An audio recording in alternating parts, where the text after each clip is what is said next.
மயிலாடுதுறை மாவட்டத்தில் அந்நிய சந்தேக நபர்கள் மற்றும் தீவிரவாதிகளின் கடல்சார் ஊடுருவலை தடுக்கும் விதமாக நடத்தப்பட்ட சாகர் கவாச் ஒத்திகை நிகழ்வில் தரங்கம்பாடி கடற்கரையில் மாவட்ட எஸ்பி ஸ்டாலின் ஆய்வு செய்து படகில் 1/2 கிலோமீட்டர் தூரம் பயணம் செய்து பார்வையிட்டார்.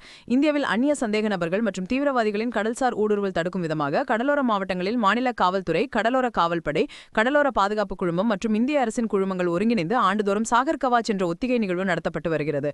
இந்த ஒத்திகையில் எஸ்பி தலைமையில் ஏடிஎஸ்பி ஜெயக்குமார், டிஎஸ்பிகள், 80 காவல் ஆய்வாளர், 30 காவல் உதவி ஆய்வாளர்கள் உட்பட மொத்தம் 763 பேர் பாதுகாப்பு பணியில் ஈடுபட்டு வருகின்றனர். இந்நிலையில் தரங்கம்பாடி பகுதியில் நடைபெற்ற ஒத்திகை நிகழ்வை மாவட்ட காவல் கண்காணிப்பாளர் ஸ்டாலின் நேரில் ஆய்வு மேற்கொண்டார். தொடர்ந்து அவர் விசைப்படகில் சுமார் 1/2 கிலோமீட்டர் தூரம் பயணித்து தொலைநோக்கி மூலம் பார்வையிட்டு ஆய்வு செய்தார்.